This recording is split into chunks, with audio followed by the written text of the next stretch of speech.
Hey everybody, welcome back to Digital Artcast. You're joining me again in a new year and a new decade, 2020. Since it's just after the holidays, I hope you guys had an awesome Christmas and New Year with your friends or family, whatever you were doing. And of course, if you're back to work, I hope you're enjoying whatever you're working on at the moment, what project you're working on. Here in Digital Artcast, we've had a couple of really inspirational artists come on, and some people that I've definitely had on a list that I've wanted to talk to for a long, long time. And luckily, the artist that we're speaking to today, I bumped into in LA at Lightbox Expo, and he agreed to come on after we had some kind of scheduling conflicts and freeing up some time. So today we are speaking to one of my big inspirations in art, Mr. Scott Campbell. What's happening, Scott? Hello. Nothing much. I'm excited to chat today. Yeah, fantastic. You guys who are listening on your end won't realize that we've been through a hella setup trying to get this organized because the software we use was for some reason just playing up. So Scott's been in and out of the conversation 5 or 6 times trying to get it to work. So thank you for being patient, Scott. I appreciate that. Okay, I'm excited. Now I can have the most wonderful intro remarks. I'm ready to go. Of course. And then, again, we were talking about the distinction between you being Scott Campbell and other artists. There are other artists who are also Scott Campbell. And also about how you dreamed about having a show between all 4 of you, exhibiting your work at one time. Yeah, there would be a tattoo guy, there would be a gig poster guy, there would be the sexy comic Marvel comic guy. Yeah, and then there'd be my little cute things. Yeah, but that was one of your original inspirations, was like you wanted to go and draw like X-Men when you studied at school. That was kind of like your first kind of major inspiration. It's true. Yeah. That was like, that's what I went when I was in college. That's what I wanted to do. I wanted to draw X-Men, and I came close to doing it, but completely changed directions. And it's good because a different Scott Campbell slipped into that slot. So it's fine. Yes, of course. You have your own distinction. Yeah. You discovered Stinky Cheese Man, and then everything changed in your life. That's true. Stinky Cheese Man changed things for me. It was a pivotal moment in your career. It was. I think it's one of the main thing I think that I love about your work is the fact that, you look at traditional concept art or stuff that is in studios at the moment, especially maybe on the AAA range. But then your art has this very, very distinctive feel that is, it's nothing that you'll see in kind of mainstream concept art. It's something that has its own voice. And I think you've kind of talked about this where, Tim Schafer typically would go and pick artists he feels that are very detached from the industry and have their own unique voice, especially when I think a lot of people, have followed him since the whole Double Fine Adventure, which became Broken Age.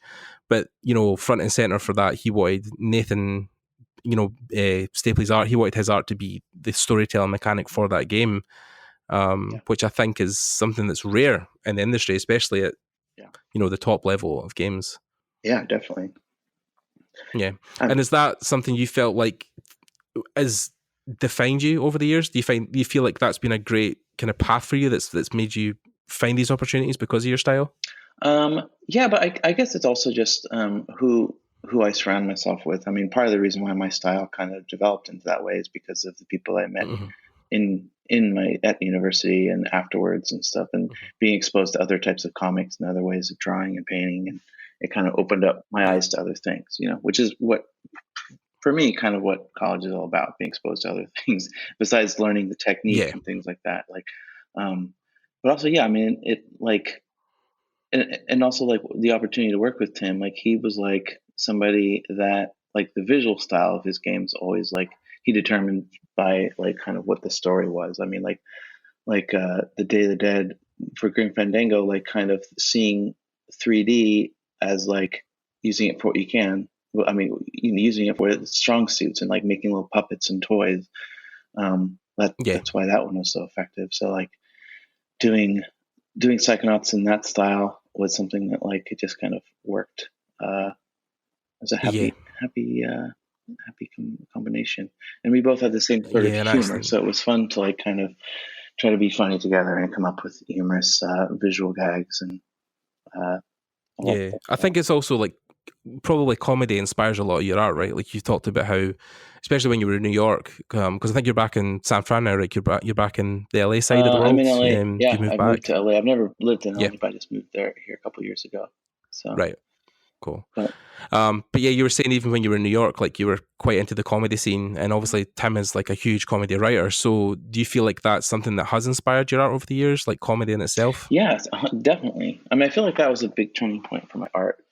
Was being in that like art collective in San Francisco and having art shows and things. Like kind of when I started kind of drifting away from just figurative and kind of realistic painting and things like into the funny style, I realized that like that was kind of what I wanted to do with my art more so. It was just do things that made people happy and like people can like laugh at and come up with their own stories with. Like that was the most wonderful experience for me to see from people for when people kind of enjoy my stuff on that level. That was I felt like that was my strength a Yeah. little bit more, and that was also what I enjoyed doing.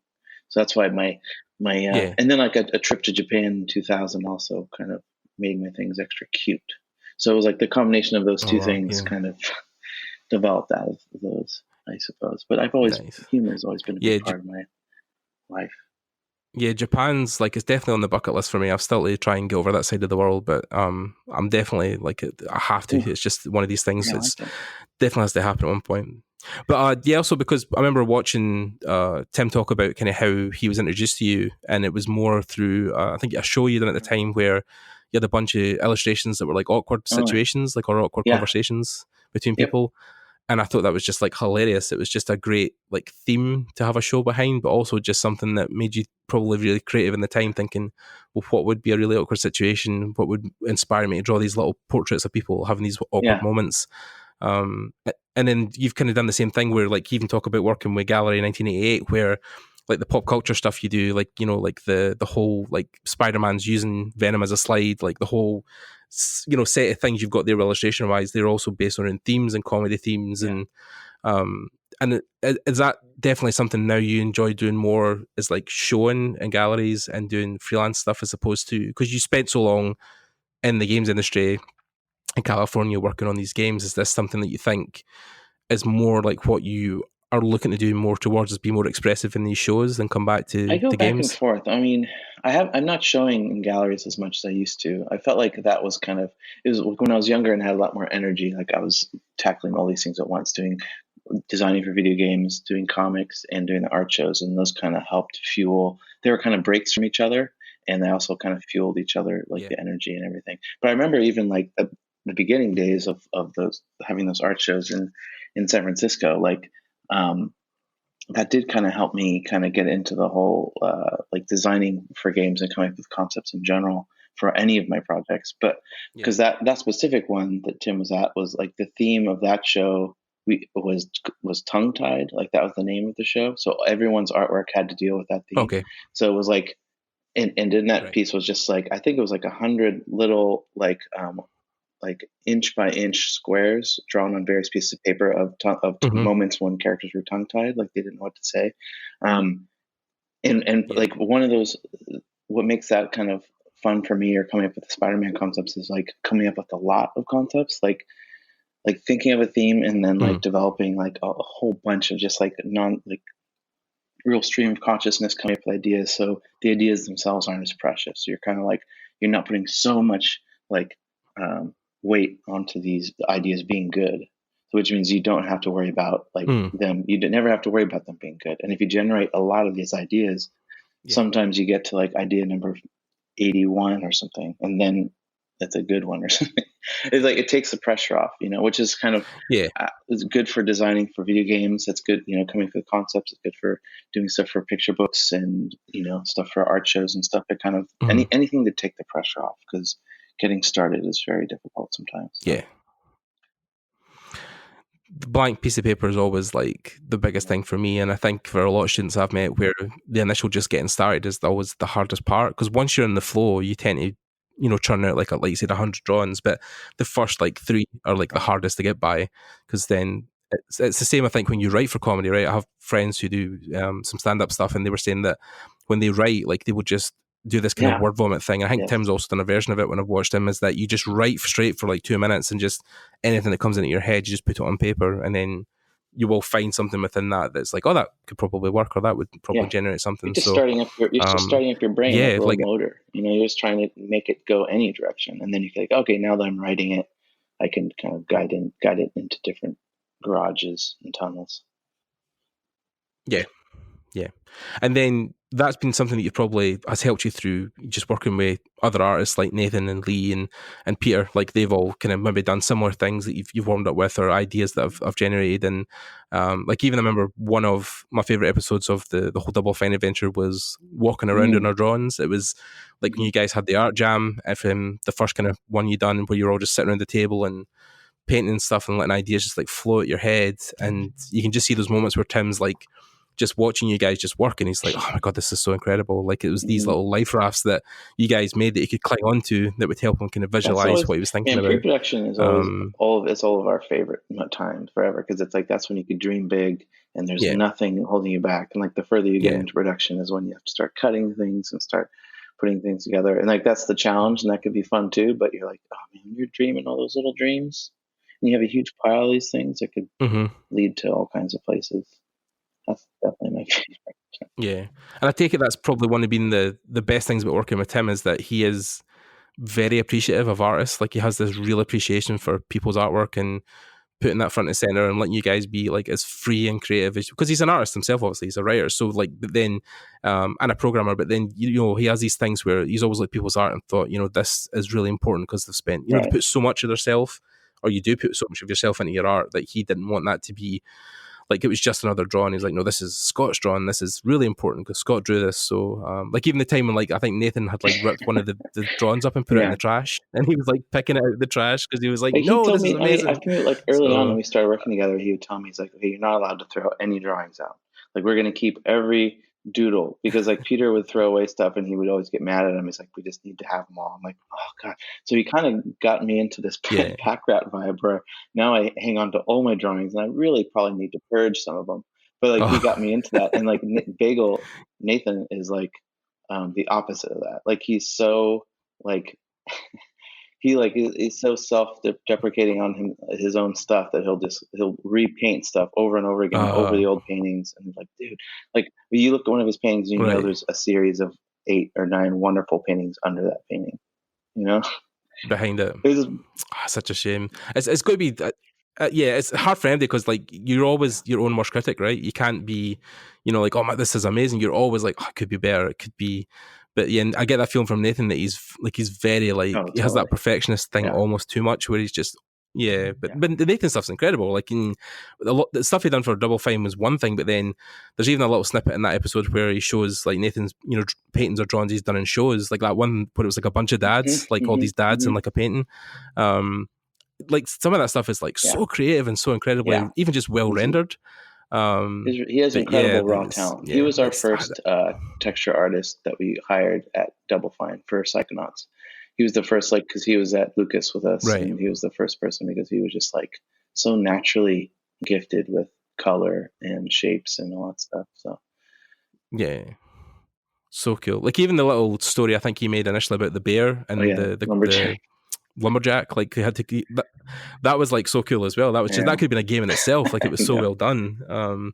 But yeah, like these little ideas that just sprout his head, it's like they're incredible. But then of course that stuff is great for you also, because then you feed off that like any other artist. You take like parts of his work into yours, and because most artists I think are collective consciousness of other people. So you will, like for me especially, like I'll look at other people's work and say, I love that little part of that person's work, so I'll take that and add that, or that color palette, or that anatomy, or that dynamic posing. But then it's a great thing, I think, to have these people around you. I feel jealous of it being in Scotland. Like again, we were talking about this earlier, that Scotland's a great little country, but there's not a huge art community through here, especially when it comes to entertainment design, so stuff from maybe games or film or whatever. I think there's more a comic book vibe, because there is some really good comic artists here that have worked with like 2000 AD or Marvel or DC, but then the other stuff is few and far between. So well, I mean, that's why the internet is great for that. I mean, I'm constantly finding things I'm on Instagram all the time, so I'm constantly finding new artists that I get obsessed with. And I certainly don't live near any of them. I have like my little community of kids book illustrators that I meet up with every once in a while, and as much as possible here in LA. Mm.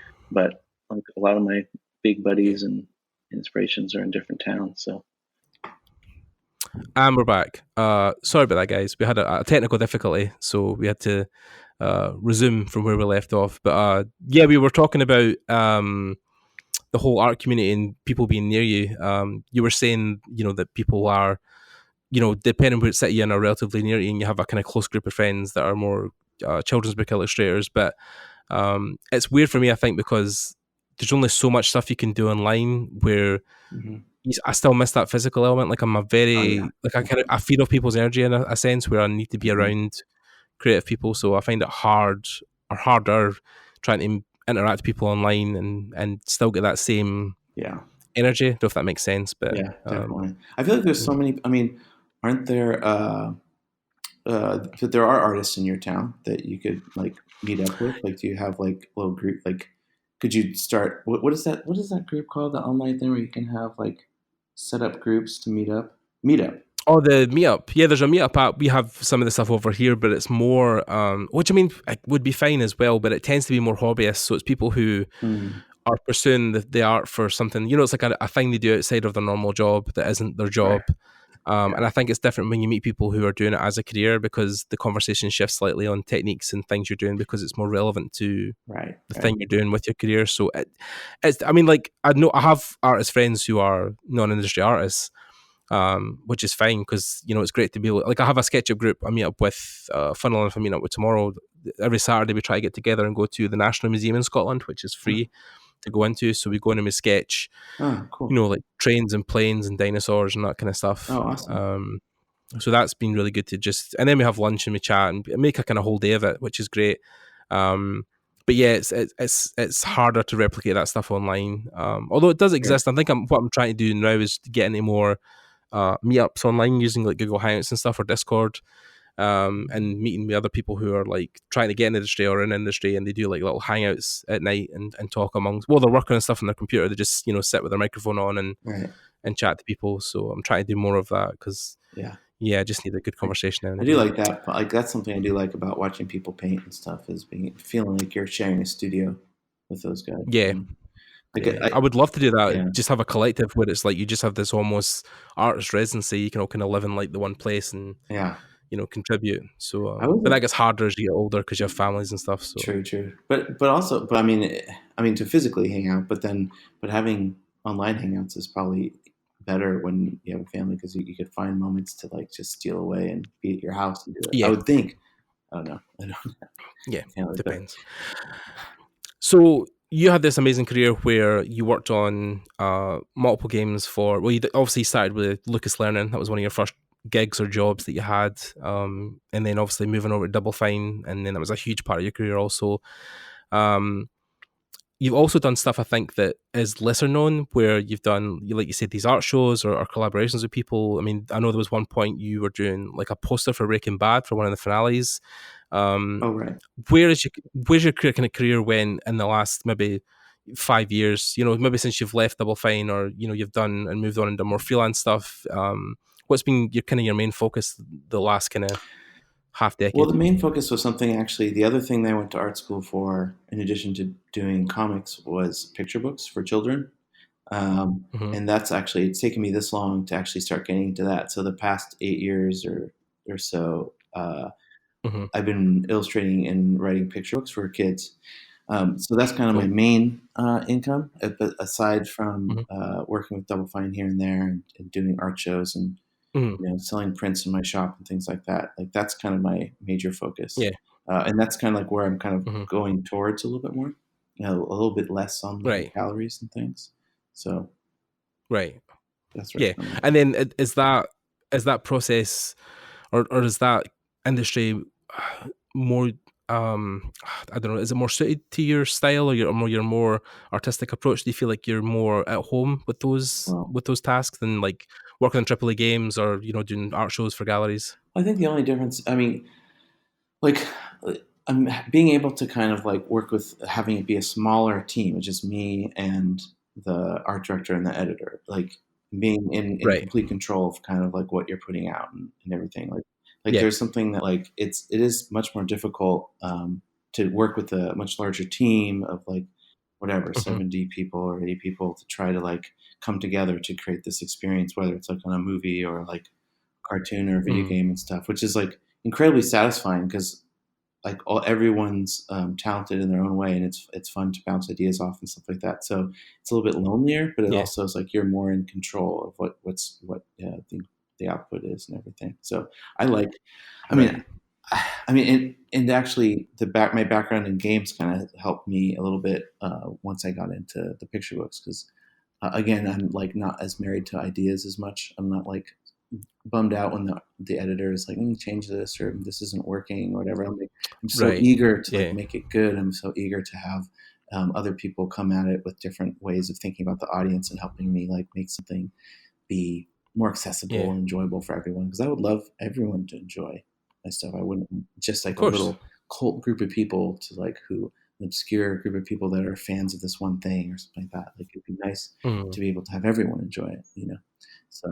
So yeah, I'd love doing picture books, and it's fun because there's so much you could do with different worlds and you know, and how kids think about things and how kids play, and like it's a huge inspiration to me, like to create worlds that I like to exist in and they like to exist in together because they're. I mean, I don't know, kids' ideas are very inspiring to me in general. Yeah, I think definitely there's that whole, like, kids, especially when it comes to generating ideas, have this infinite energy for just making up things. So, yeah, if you can feed off any of that, it will make your art even more better. There's been so many people I think I've seen recently who have done the whole Instagram thing where, like, they turn their kids' pictures into actual illustrations. And it's been like a trend online because I think even that generation of ideas is something they're like, wow, I'd never think of that, and making that into something that's more production ready. But then, I think kids are great for that. They just, even the simplest stuff like a kid challenging his dad to make like spaceships out of shampoo bottles, like it's stuff you would just never think about. But then kids are so creative that way. It's kind of in the same way that you're kind of like trying to, you know, learn to develop your own style or whatever. You're kind of looking at masters and other artists that you like and trying to emulate the things that you like about them and learning from drawing what they draw. And like kind of, it's almost like reverse engineering it when you look at like children's illustrations and stuff, when you see like how they think, and you're actually, for those people redrawing and repainting a kid's drawing, like I would think that you're looking at like, wow, these ideas and shapes are something I would never think of, but you're kind of seeing like how their stream of consciousness works, which I think is a wonderful thing about like watching kids work.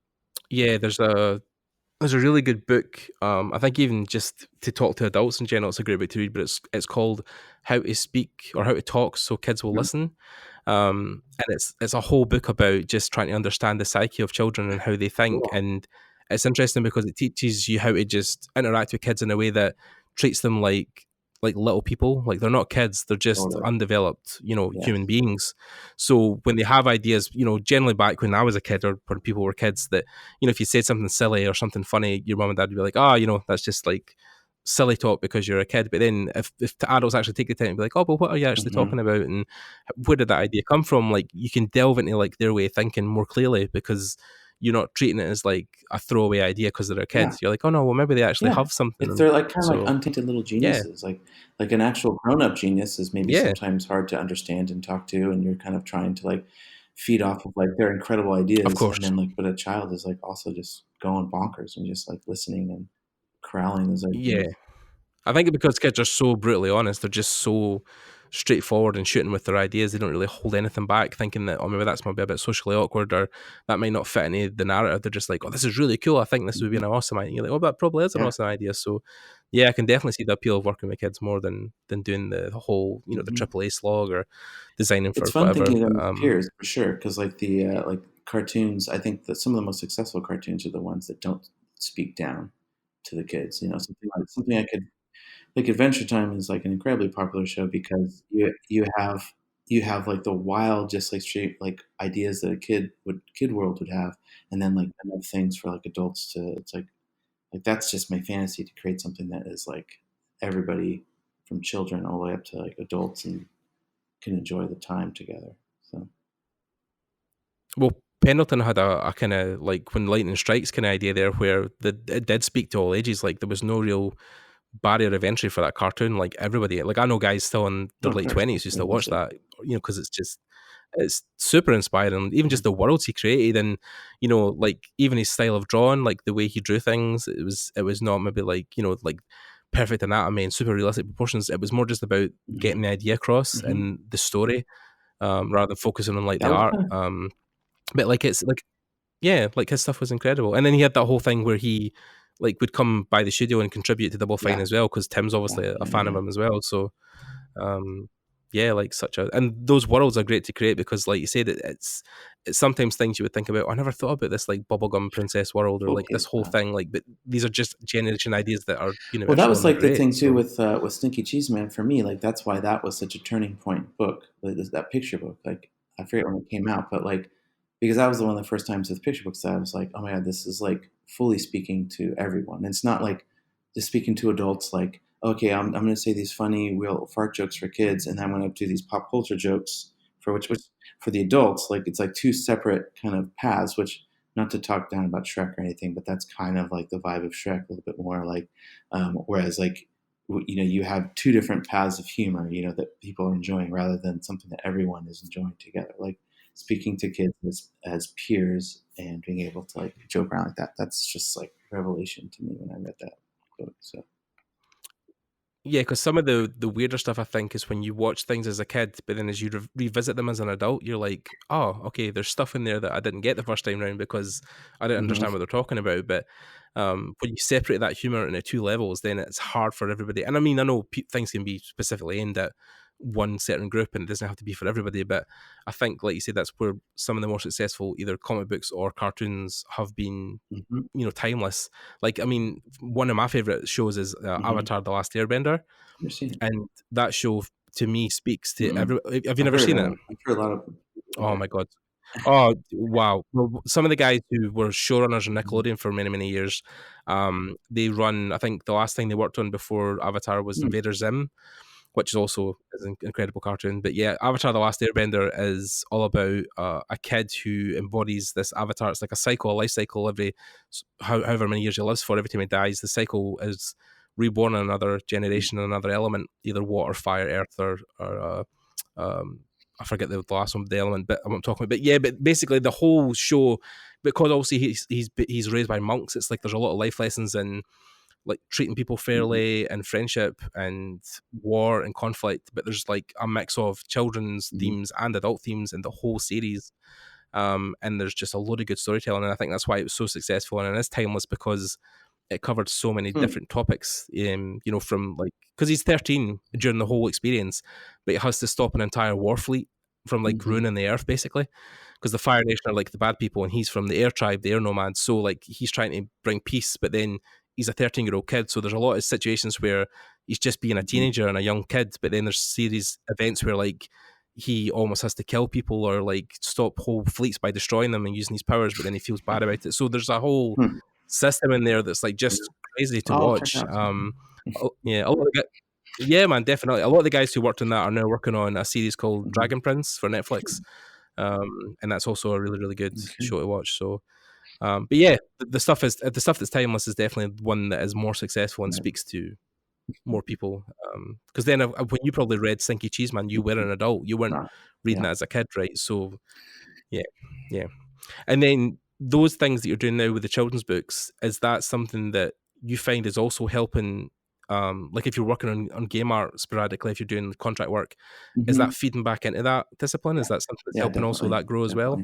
Yeah, it's something that like breaking things down, simplifying the stories and stuff, like and trying to figure out what in the copy and the words, like what part of the story that you could tell with words to complement, or with pictures to complement the words. I feel like that's kind of one of the more satisfying things about book illustrations, like how to have those two experiences. So it's something that like thinking about that with games is also good too. Like trying to think about that with like how you design the characters and how you kind of tell stories with what the character shapes are, and that's all stuff that I get very excited about. Right. So, but then I also have. Yeah. I'm sorry. Go ahead. Is that? No, I was going to say. I guess like the other thing that I do work on, like I do still do. Paintings for shows and things, but I still have this series that I do called The Great Showdowns, which is like just based on like on films, like just moments of tension between characters. But that's also a fun thing because it's like a ways of taking recognizable characters and just really breaking them down and simplifying them into very simple shapes, and you can kind of maybe feel the personality that each of those people have. Like boiling them down to that simplicity is like a very fun activity for me, and using those shapes and that the jankiness of those guys, but still like sturdy little characters, like that also helps me with designing characters and things for games and books. They all help. Yeah.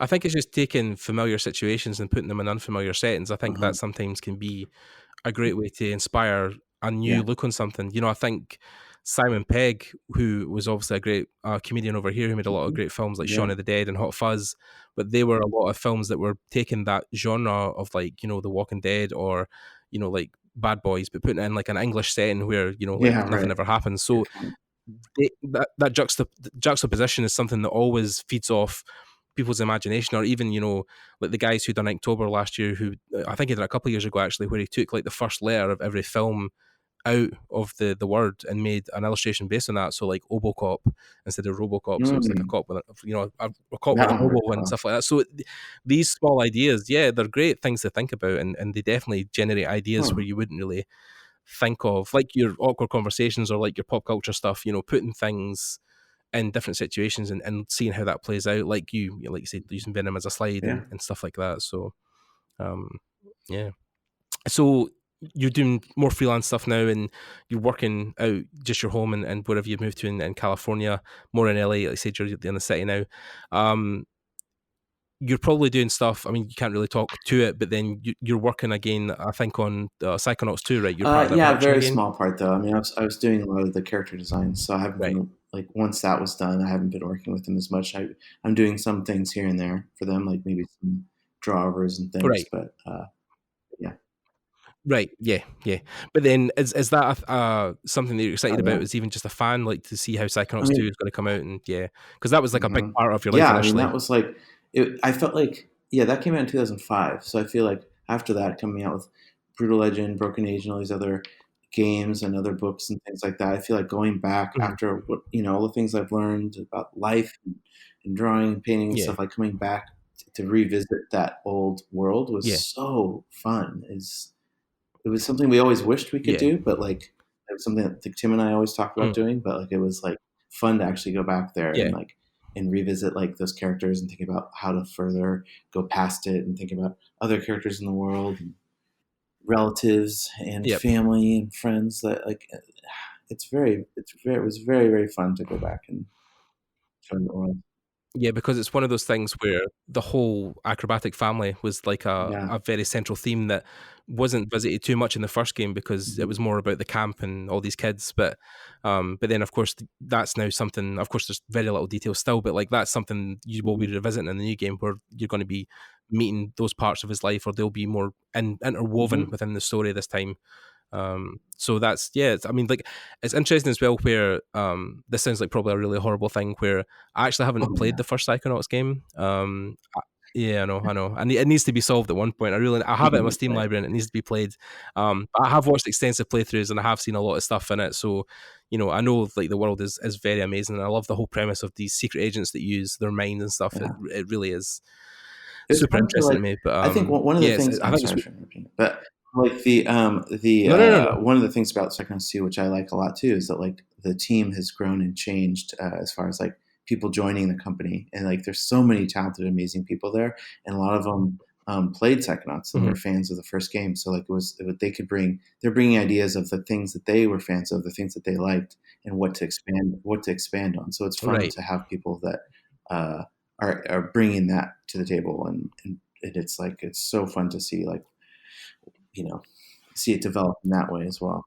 Yeah, the fresh ideas that maybe they wish were in the game originally but never got a chance to. And I mean, I was watching again because I'm obsessed with Double Fine and Tim and that whole world, but I was watching one of the documentaries on the new Psychonauts where they basically did a retelling of like how the company went through that whole like the game was cancelled by Xbox, and Tim was like up until the 11th hour was looking for someone to buy the company and help them, not buy the company, but help fund the game and get it out. And And the whole thing of like the guys retelling the story of like Tim like walking up to everybody and being like, we've run out of money, there's nothing left, you I guys are always gonna have remember to that pack up your moment. stuff. That was a very emotional Even moment.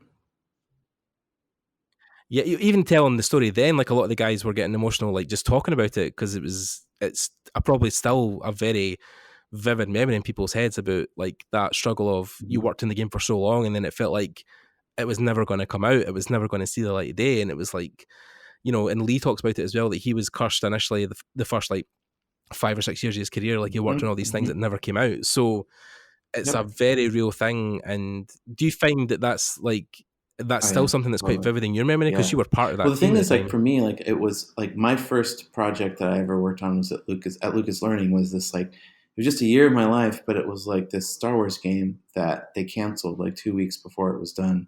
And that was my first experience with like something that I was so excited about that I was working on being canceled. And it was like my first lesson in how the entertainment industry works. And so when that was happening with Psychonauts, like I was putting incredible hours in there. Like I was arriving at like 7 in the morning and leaving at like 10 at night every day, just because like the morning and the night, like in the evening, were when I could get my work done. In the middle of the day, since I was art director on that one, it was like I had to like be answering questions and doing these things all day. So it was just like I was there constantly.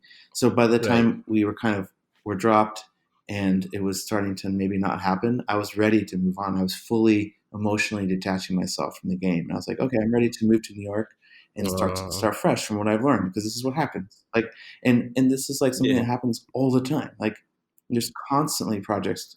I mean, we just like, we're honestly very, very lucky that we got picked up when we did and we could actually finish it. And then I had to like, after that happened, like I had already emotionally detached myself. I was like, I'm done with this.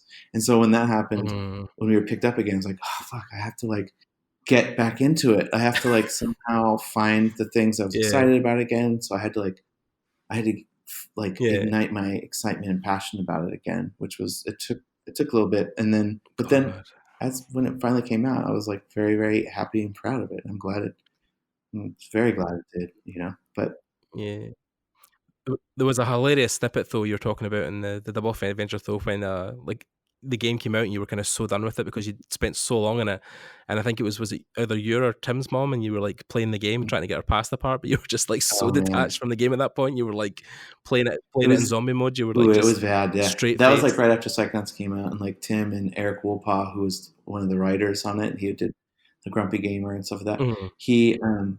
We went down to some show in San Jose or something, and we stayed at my parents' house. And then that night, my mom was like, "Yeah, get us past this first part," and like we were playing it in silence. Like Eric and Tim and I were playing it in silence because we were seeing all these bugs. We were constantly seeing bug after bug after bug. All frustrated and sad. My mom's all happy, like, "Oh, great, thanks for getting me past that." We're like, "This is the worst." I could not play it. I definitely could like not the play worst that game feeling for ever. a few years at least after that. I couldn't do it. It makes sense though. I mean, because there probably is. I mean, there's many happy memories, but just as many sad memories about like thinking people that left the project that you were friends with at the company, or like the whole cancellation thing. And I mean, like I watch E3 every year with a couple of friends. It's like a tradition now. But this year or even last year, sorry, we were really stoked that like Phil came out and talked about how Double Fine was basically joining the Xbox family again. But it was even more hilarious how Tim done this like 30-second video on YouTube where he was like getting super emotional, and it was all black and white, and he was like, "Yeah, Xbox came to us and they wanted to give us a bunch of money," and we said yes. So but it was weird because the whole past thing of that, like how Xbox have treated them in the past, and I know it's a different company, it's a different game head, it's a whole different structure and whatever, but it was interesting to see that whole dynamic of them almost going like full circle back to it is wildly when ironic it started. that happened like that. So I like it. Yeah. I mean, it must be interesting for you as well because you were part of that original team, right? And I mean, I don't want to put you in a position where you have to talk about that, and it might, you might be saying things you don't want to say, but like, was there any initial thoughts about when you found out they were going back to Xbox? Was that something you were? No, it's fine. Did you have mixed feelings? After that, Double Fine always had a great relationship with Microsoft after that. It wasn't like that, like burned that bridge. It was just like we were doing stuff with Xbox and Microsoft, and it was like it was fine. So, and I know Right. that like people come and people Mhm. go and from all the different companies, and so it's Yeah. um, it was never that bad. It didn't surprise me. Well, I mean, I guess it surprised me in some ways, but it was also Yeah.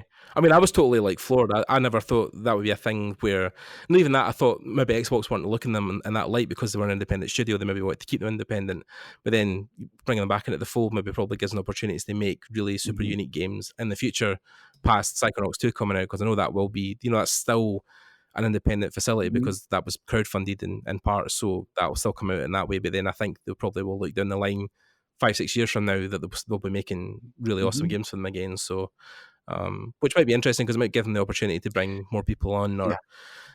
or look at different I avenues think than they've too, done like before. they So Double um, Fine became this advocate for independent games and like to put out in such a way that was in starting like Day of the Devs and things that was like it was so exciting to see, and it was like brought this community together. I mean, the community was already together. I mean, they're not responsible for bringing the community together, but they fostered this kind of wonderful way of like yeah, putting these all these games up into the limelight, so you could see all these wonderful ideas that like people had that wouldn't normally get that chance. And I think that that's one thing that I think Day of the yeah. Devs there is something that they're still going to do. That's that. I don't know if you know about what. Do you know what Day of the Devs is?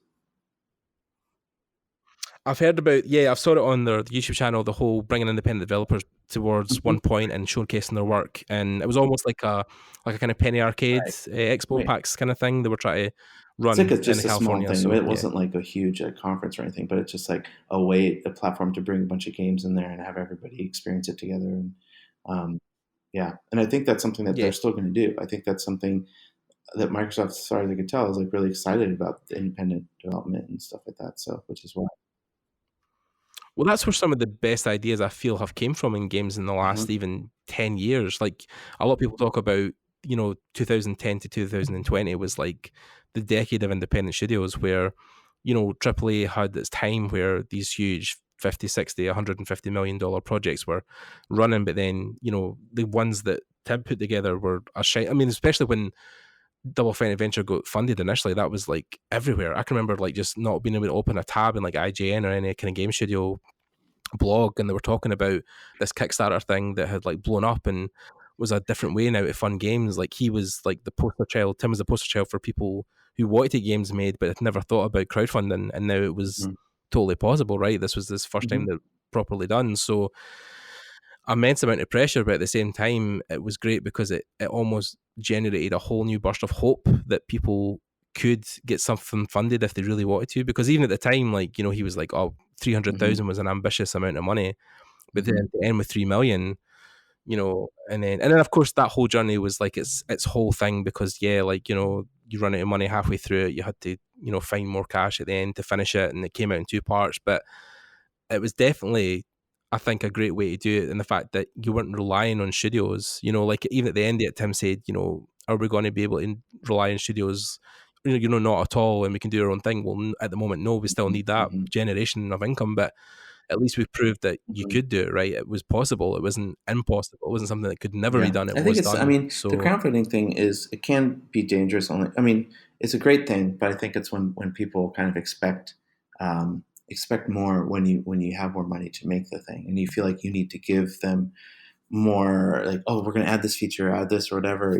When like the life of a project, there's always like it seems like there's always a moment of renegotiating with with the publisher where you like the like you're not going to make it, and you need to renegotiate to get more money in order to do it. Like yeah, that's a normal part of game development. Whereas like when you have it with crowdfunding, you have the amount, and that's the amount that you have to use, and there's no getting more at the end when it's like such a normal thing. And I think it sucks that is something that people are like, oh no, you got to use this, like, you know, spoons. yeah, you're kind of like at the mercy of the backers. It seems like almost a detriment because I mean I know initially when he talked about again in interviews through the Double Fine Adventure blog, the kind of documentary that was happening at the same time, he was talking about how people were like, all right, so what's your idea? And he was like, no, I didn't have an idea. I wanted to Yeah. document the whole thing from start to finish, and people already thought I had this amazing idea just sitting waiting. He was like, no, I'm going to start Hmm. writing it on the book and you guys would follow me. But then people were like, oh, is there this immense pressure on you to make this game now? And he's like, I kind of thought what people thought I'd done the rest of the time when I didn't have money. He's like, oh, I'll open the bank account and look in the bank. Oh, there's no money. Maybe I'll fire everybody today. He's like, that's pressure. Right. That's like the stuff that keeps me up at night. But sitting, writing books and like, oh, maybe there's a guy and a girl and he's got wings and then he's like comes into this amazing world. That's the fun part, right? That's the part that is easiest. I cannot believe how well he works under pressure. I would not be able to run a company like that. It's crazy. Oh my God, yeah. I mean, I think even to an extent, like, I mean, I don't think he would trade it for anything now. I think he loves where he is, but at the same time, I think sometimes there's an ignorance and bliss where, you're working for a company where like somebody's scheduling your time, somebody's paying your wage, somebody's getting the work, like you're just sitting there drawing, you're just making your drawings, you're not worrying about paying a bill or business meetings or development for studios. Like that's all stuff that's done in other places. And I think that would definitely be me in the industry. Like if I ever get a job, hopefully I will soon, but when I do get a job, I think I'd more be on the back end of trying to just let other people run a company and me just contribute to it. I think that would be a more comfortable place for me. Is that something you feel like I mean, I'd always is love more to your be place? Like, or I mean, if I was ever to be like in some sort of product, like a play or like a movie or something like that, I would always love to be like a side character because you could really just go nuts and like be crazy. You don't have to like be any sort of lead thing, and you could be really super creative with that, and you can just kind of blow everybody away. It's like, oh my God, you're like that character just stole the show because there's no pressure on that character. Yeah, there's no small actors, only small parts, as they say. So yeah, especially because you're out in LA, that might be a thing. But yeah, no, like I think it's interesting to see how Tim has navigated the last however many years trying to have that. I think the last couple of years have been interesting, especially because there's been a whole slew of work just based around bringing back his old IPs. Right. Like there was the Grim Fandango remaster, there was the Monkey Island remaster, there was the Full Throttle remaster, there was Day of the Technicals. So they were definitely like, for me as a fan, because when I met you, I've got the huge Guybrush tattoo on my forearm, on my right arm. So like, because you were like, oh, Tim would love that. But like, yes, those games when I was a child, like especially growing up, were the only source of like friends I had or interaction, because I didn't have a lot of friends when I was younger. So I stayed in my bedroom and played point and click games. And one of the first ones was Monkey Island. The third one, which was the more kind of, it had the more animated feel to it. It was definitely more kind of illustrated than the first two games, which were just kind of pixel based initially when they first released.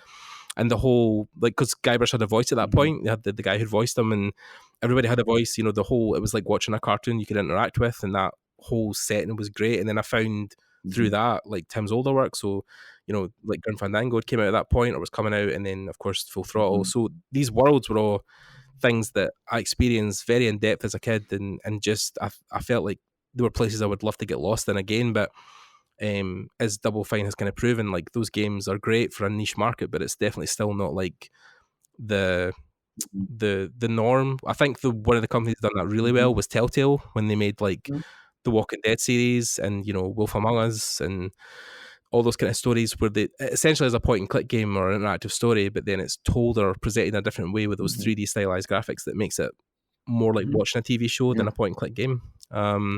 So I mean, like, yeah, those are definitely niche worlds to get in. But I mean, did you have an affinity for those games like when you were working with him, or before you worked with them? Or they like adventure games kind of came after my time. I remember like when I was young, I was into Atari and like text-based games and things like that. Like I think there's this game Bard's Tale that I was really excited about, but it was like very, very simple games and stuff. So like the whole like picking up items and doing stuff with like, I think my mom was really excited about like Hitchhiker's Guide to the Galaxy. That was a text game that she was really into, that I would play with her sometimes. So that was like the only kind of that type of game that I was into. But then later on, I did get into some adventure games here and there, like with my studio mates, my roommates and stuff. So, but I think someone introduced me to Full Throttle in high school, but I didn't, which looked cool, but I didn't really get fully into it. So it was like, it kind of like, I fell into games just because I didn't know what else to do after art school, and I had some more. Yeah, well, that was interesting though because you talked about like going for that interview for the background painter and like you drew all these characters because you hated backgrounds, but then I think you eventually came Oh to yeah, kind of love them in a yeah, sense, didn't because you? I love telling the Yeah, stories you could tell with backgrounds, especially like now that you can navigate through them. Like when I first started, it was around the time of Monkey Island, yeah, and so everything was like just matte painting sort of things, where you paint backgrounds and the characters would be just little animated sprites that kind of walk around on top of it, like color forms or something like that. So it wasn't until later that you could actually get into yeah. cool kind of environments, and you could like leave hints of what came before when you're like walking through a scene and stuff like that in 3D, and you could like leave a campfire there, or leave some items, or something, a stain on the wall or something that's like, oh my god, why was that there? Like, what's happened before? Like, who lived here? Like, Yeah, what, like the background can be such a wonderful character. It's so fun. Oh, yeah. yeah.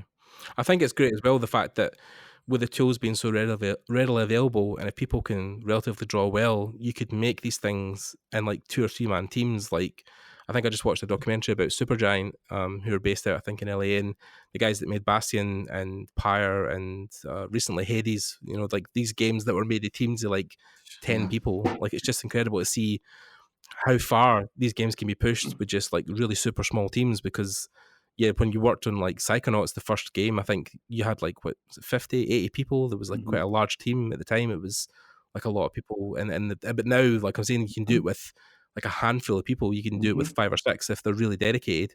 So if people wanted to make, you know, like even if I wanted to make a point and click adventure game now, if I could draw relatively well and you know throw something in the Unreal, like Mhm. you know, you can turn things around in you Exactly. know relatively short spaces of time. Is that is, Yeah, I'm here. Yeah, yeah. is I'm that what saying you still there? it's Yeah. Or exciting. oh, cool, cool, cool. Doing Yes, yes, yeah, cool. Yeah. Is that something you think you'd want to do in the future as well? Or be part of like your process of growing as an artist? That you want to try and make your own intellectual properties moving forward, like your own stories or your own, you know, like rather than using somebody else's idea for a children's book, like Mhm. start Oh to yeah, generate your definitely. own worlds and Yeah, I mean, characters. I've done that a couple times, and I have some projects I'm working on now. It's like that's kind of primarily what I'm very excited Right. about. Uh, so yeah, Cool. that's something. Yeah, cool. There you go. Answer perfectly. You already had the answer pre-made because you knew you were doing it already.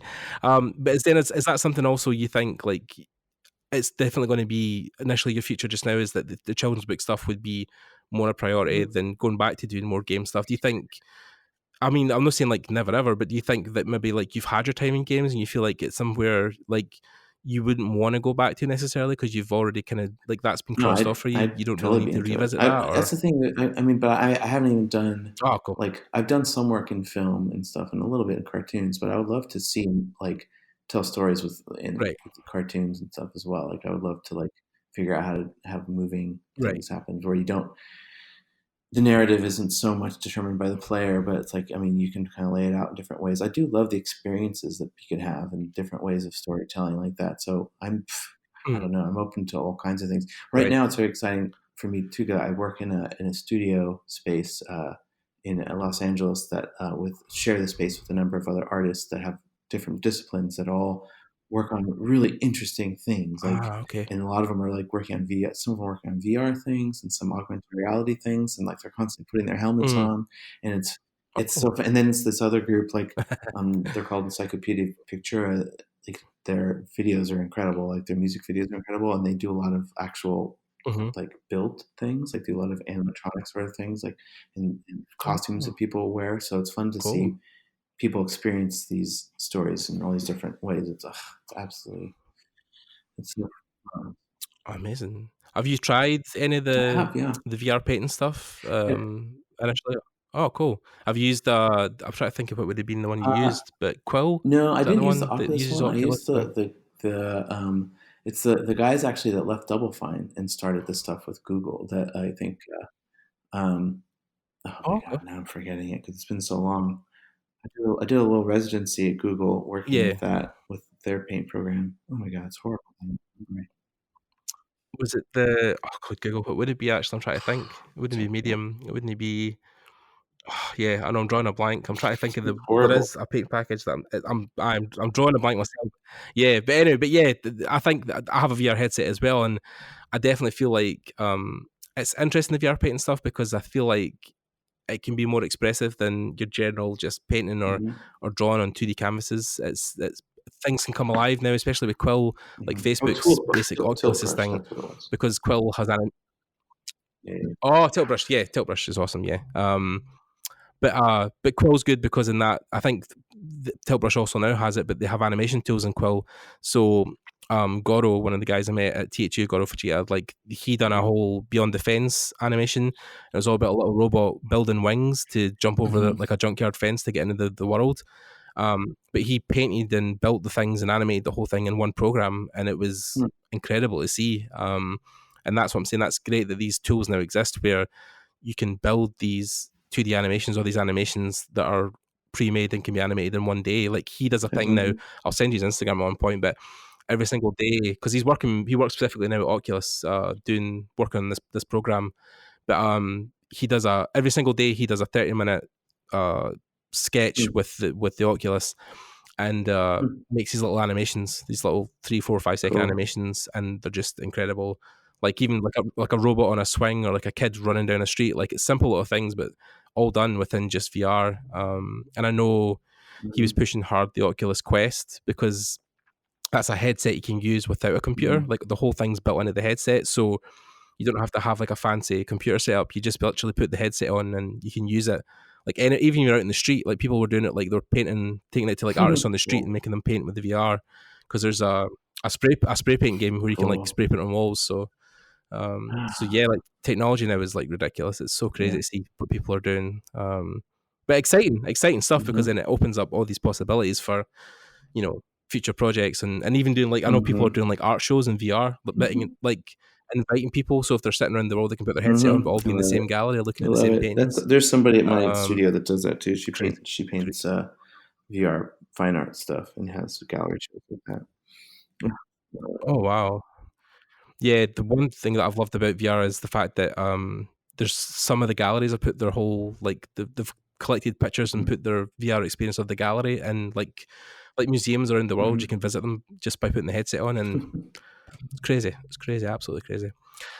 So now that you've done the whole games, children's books, is there any kind of medium that you would want to tackle that you felt you haven't yet, or would want to, like something that like, you've never thought of doing, like something like maybe even not art related, like music wise, or stop motion, or acting, or stand up? Is there anything that you feel like, I mean, there probably is a laundry list of stuff you want to do, but anything that's kind of burning, I mean, I'd love to do desire at the moment cartoons that you want to do? and stuff. I love to do stop motion, actually. Yeah, that sounds great too. Or even puppets. I love to use puppets. I would love to do something live, like a live thing, some sort, like a performance. But Puppets are so cool.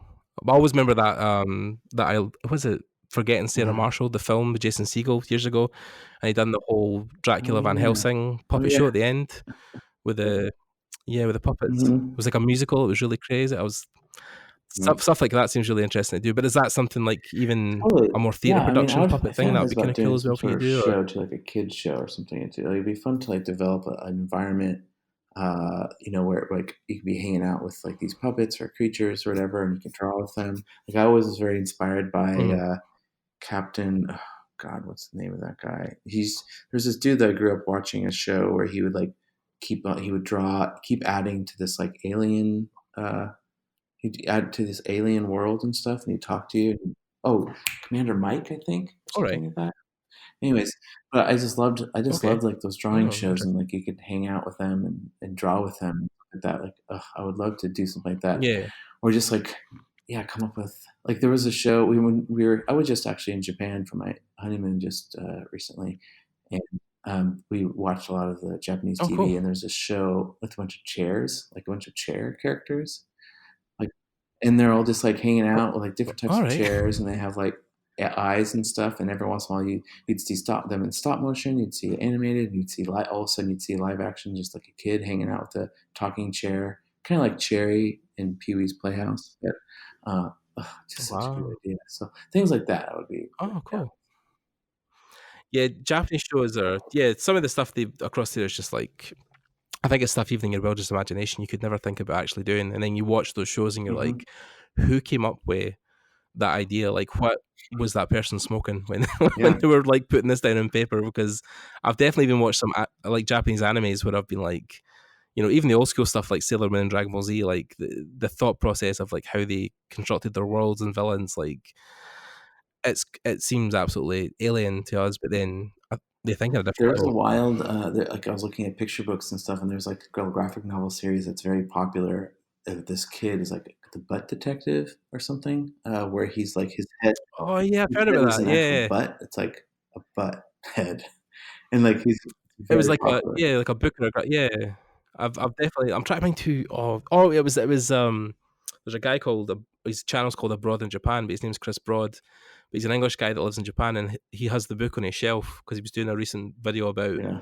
like his weird Japanese bookshelf, and yeah, I saw that, and okay. What's But then it's stuff yeah. like like it's just the create. It's like there's no idea across there that isn't like too far. It's like how can we make it even more crazy? Like I think that's the thing that appeals to that market is making it just absolutely Which is bonkers. so creative, which is like what I would love to strive for. It's like, because that's like a kid probably came up. It seems like a kid came up with the idea. Like, yeah, this Yeah, detective is a butt for a head, and you're like, oh my gosh, can you get away with that, dude? It's kind of so naughty, but like kids love yeah, it, and you're like, oh god. Or even like Captain Underpants was a very popular book here, oh and yeah, he went to do yeah. Dogman. Like that guy's one of the funniest like comic writers ever, but he's just a guy wearing underpants. But then that's interesting as well when you talk about like even I know I looked in for ages about working in Japan as like an animator for anime and stuff like that or manga, but those guys are like ridiculously underpaid. I mean, remember watching or seeing an article about people who work on really popular animes like Naruto and a couple other shows across there back in the day, and they were getting something close to like $1,000 a month, Mm-hmm. but they were working like 60, 70 hour weeks. So it's like it's ridiculous that that kind of wage exists for somebody so talented and so dedicated to their craft. But then Mm-hmm. of course, you visit LA and you learn what a lot of the guys that work in Riot Games or Blizzard are on, and it's great because they get the wage they probably deserve. But then the comparison between East and West is like ridiculous. But then obviously there's also people I've seen recently who've worked on or studios that have worked on films or animations, and they're getting paid absolute peanuts as well, and also getting laid off at the end of the project. Yeah, So that's a problem. have you found that like mental health has been something that's been at the forefront of your career since you've been kind of in games way back in the day? Is it something now more you think about when you look back on the studios you were in? Is it something that you feel is an issue or was an issue then is still an issue now? Or Well, I think you grow a little bit. I remember in the beginning days of Psychonauts, like a lot of us we were all very young and like didn't have families and everything. So, and there were a few people that had families and like they were struggling against these crazy long hours. And like, I mean, we had a pretty notorious crunch that last year, where like after it was done, I felt like I didn't know how to like, I felt like I just got out of prison, like, or like back from a war. Like I didn't know how to talk to people and go to parties and things and interact with people. So it was yeah, tough, but also just like balancing life. I remember like being in San Francisco at that time, and like we started Brutal Legend, and I just didn't want to be in San Francisco, and I was just sad mm, all the time. So it was like wanting to. I would like be working nonstop at the studio, and then coming home and working on my comics and my paintings for art shows. Like I was really overworking mm, myself, And then early on, playing music and being in bands, it was just like wait. I don't know how I had so much time to do all those things. And mm, like as you grow older, I feel like there's no time to do any of that stuff. I can't mm, imagine doing all that stuff, like having that youthful energy. But also that wasn't a good yeah, life balance. I would be getting a lot of headaches, and I would be like having a lot of body problems from all that. And then when I moved to New York and got away from it, I was able to start to balance my life a little bit, like be able to like kind of hang out with people and kind of take in culture and take in things and be working. I felt like my work would get better. It got better when I started just having that balance in my life and everything. So mm, I mean, that's something that I'm very conscious of, and conscious of having, especially not having like an office to work in when you're freelance. You have to mm, kind of be disciplined. I certainly would not have been able to be freelance right out of college. I didn't have the discipline for it. So I learned how to have mm, that discipline, like a 9 to 5 job, to help me work and figure that mm, out at Lucas and Double Fine, and then doing it on my own. I was like, okay, this is necessary for me to have a work day and have my weekends off. mm, Like for my sanity, like try to not work on weekends and kind of stop working in the like at 6 or something like that. That was important for me to maintain, you know. So now it's like, but it's also like trying to figure out when. The other thing for myself is like trying to figure out when you actually can work, like when your golden hour of creativity is, you know, and not pushing yourself like, oh, I have so much work to do. I have to work from like morning till night nonstop. It's the only way that I can come up with ideas and stuff. But I've discovered that like the middle of the day, I really can't get anything done. Like I can't focus. It's not a good time for me to do anything. So I feel like from like 11 to 3 is when I do emails and more my brainless business stuff. But like from the morning, like the morning is my golden hour, and then like from like 3 or 4 to 7 is my other golden hour, where I just like can get a lot done in those little pockets of time. So like giving yourself those little bits of time that you know you could feel creative, and letting yourself off the hook those other times can kind of help you like feel like more relaxed and like you can be creative and get your work done, at least for me. So those are the sorts of things that help me balance myself out. Yeah, I definitely, even something you've said there's really touched on something personal that's going on with me where, you know, I left my career as an engineer, you know, in 2012, and then I went back to university to requalify as an artist, and I graduated in 2018, middle of 2018, and I've been trying to fill my time with freelance work and networking. But the discipline to sit and do things all day, every day is hard for me, I think, because like you said, straight out of college, that would have been a struggle for you.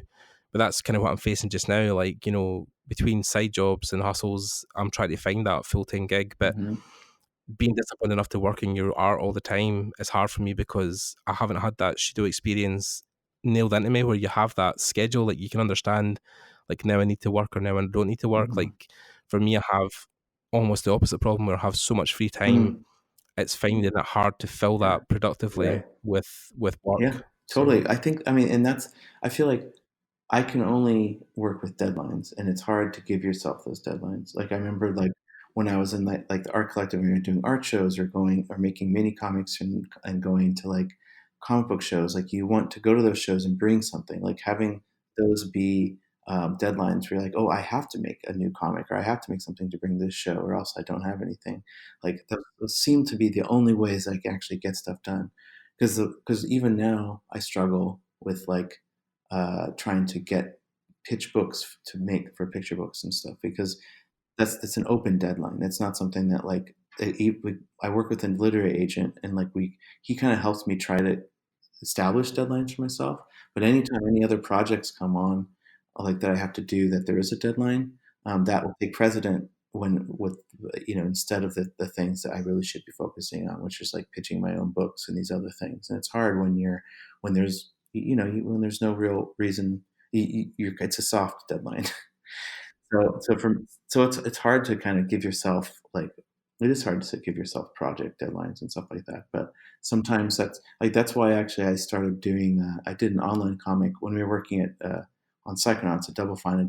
We started this little online comic thing called Double Fine Action Comics, and that was something that like every morning I would do a little comic for an hour each morning, just so I could put it on a regular basis and start like a regular posting thing, which I know that's a lot of people do with their webcomics and with their art and their Instagram. And it's a good way to kind of feel like I need to post something on a regular basis. So it's a good, you know, gets you. I think Instagram's been instrumental in that for a lot of people. I think a lot of people I know have built careers.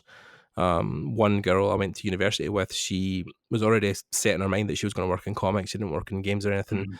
But her Instagram presence is like she's built her own foundational following online. You know, when she posts stuff, it has thousands of likes because she's built that whole family or that whole community connective on Instagram. And I even feel like Facebook, in an extent, used to be a place where a lot of artists would congregate and talk, post their work. But now Instagram is more the thing that people are doing on a daily basis. Like it seems to be the more hub of creative, you know, posts and things that people release. So, yeah. Are you quite active in Instagram as well? Do you post regularly or? Yeah, I try to post fairly regularly. I try to post the showdowns twice a week. That's like my one regular thing that I do. That's kind of taking the place of the action comics. But I try to post fairly regularly, but it's tough when I have big projects and things I'm trying to do. Like And also, Yeah. I feel like I'm missing out when I'm not like checking out the stories and like things like that. Like, it's like I'm missing out on what's happening in the I world. know, it's the fear of missing out. It like I exists. know. It's weird because we're like this generation to grow up with the internet, and like a lot of the problems we're finding firsthand is stuff that you can't really categorize or measure because it's never existed Mhm. before.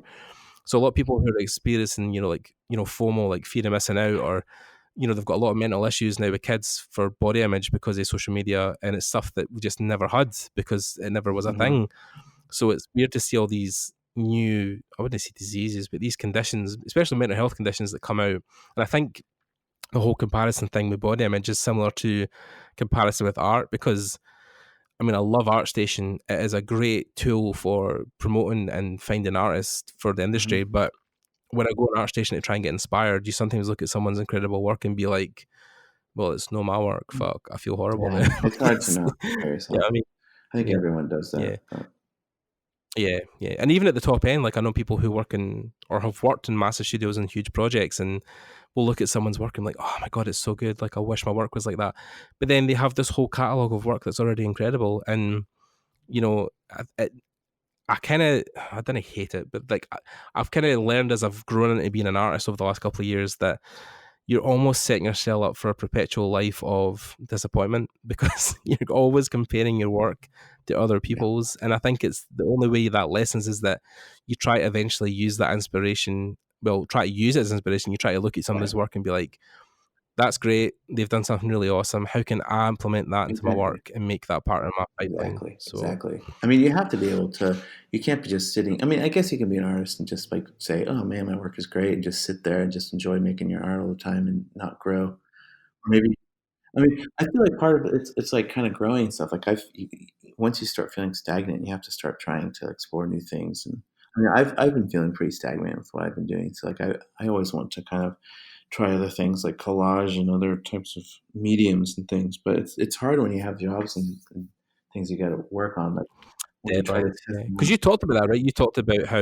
like, watercolor for you was like an epiphany moment, like, Mhm. using that for the first time was a whole experience in itself. Mhm. Like, have you had that recently with any other mediums No, or see, that's the problem. I had that so long ago, and that was an epiphany for me, and, like, I just kind of I need to explore other things and get other epiphanies. Because, I mean, anytime I tried to apply something, it's like, "Oh, I'm gonna try these new techniques or these new things for this next project," I'm like, "Ah." Yeah, I'm terrible at it, and, like, it sucks when you get to a certain point in your career or, like, in your age where you're like, "Ooh, I" it's a bad feeling to just suck at something for a while, but in order to do new things, you have to suck for a while, and then you could get over it and you can take things from it and you can learn from it. So, but it's hard to find time to do it. You know, you can't when you have like an assignment and you're like, oh, isn't the right time because I can't suck on this assignment. So, I know. You feel almost like I think it's harder when I was initially getting in the industry in 2016, I started going to networking events and you were sitting at these talks where people had done like, a million projects and had, 5 or 6 on the go at one mm, time and were also making a short movie and making their own art book and you just like sit there like, what am I doing? Because I'm like, there must be something I'm doing wrong because like they're doing all this amazing stuff and I should be doing it too. And then that's where the comparison yeah, comes in totally. because people are leading these lives where they're doing like all this work plus all this stuff on the side, that personal stuff. You feel like you're not doing enough, so you want to try and emulate that. But then of course maybe that's no for you, or you want to because for the amount of people I've met in the industry that are like the standout guys who do these incredible things and do talks and present these amazing things. There's like a million other people in the industry that are just the 9 to 5 guys, who make something for a game in a studio, then go home and switch off and they don't really think much about the industry. Mhm. And I think it was finding that happy medium in between, but yeah, it's definitely a thing. Because obviously, if you worked at Double Fine, at that time you were there, you would have known people that were like not only working on that stuff, but and then you said it yourself, like when you were doing, your band and then you were doing your comics at night and stuff for galleries, like I don't know what that is. You're talking about capturing that youthful energy, but maybe it's when you're older you find that you maybe want to take a bit more time for yourself. I think when you're younger, you don't really care if you get burnt out or a bit tired because you're at least you're having Mhm, fun. mhm.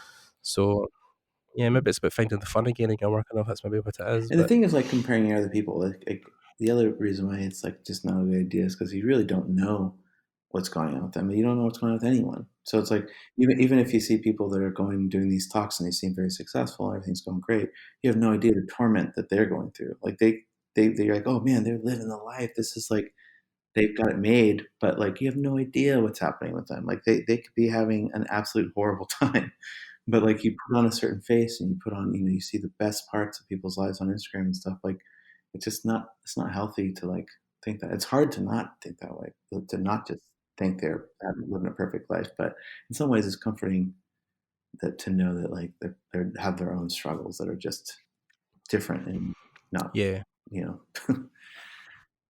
Yeah, it's the same with social media, I think, with celebrities. When you look at all these guys who act in these movies and put in these personas, but then a lot of their personal accounts have these things where, like, they won't be wearing all the dressed up gear and have their hair all styled, and they'll be sitting with their family doing something really, low key. So you get to see both sides of them, where they're working super hard, but they also have this life where they get to chill and go on holidays with their family. So like, yeah, there's even some of the guys I know who are in the industry who are making like crazy amounts of work. Some of them, won't have a partner or any family, so they only really have to fill their own time. Or, some of them will have a family, but then maybe they're struggling at certain parts because, they're trying to find that work-life balance. So, yeah, I think it exists in everything that you do. So, yeah, man. So, that kind of wraps that up, because I don't want to keep you all day. You have to do other things with your life, which includes going and making these awesome paintings and artwork for everybody and anybody with all these deadlines. So I just want to say thanks for coming on, Scott, and talking to me about art in your life. It's been really great. It's been my pleasure, man. My incredible pleasure. I love talking to you. That's great. Oh, it's awesome, man. Yeah, we'll maybe get you back on at one point or later down the line, and we can maybe do some more stuff with the community. But yeah, I hope you have an awesome day, whatever you're doing. And thank you so much. You too. Yeah, awesome. Thanks everybody who's listened to the podcast. Sorry for the kind of back and forth, but yeah, speaking to people in LA is always a challenge. But yeah, we'll have more episodes coming up. So make sure you subscribe and share this where you can. And if you get any comments or anything for Scott, leave them in the comments section, and he'll get back to you at one point. And yeah, thanks everybody. Thanks, Scott. Thank you. See you guys.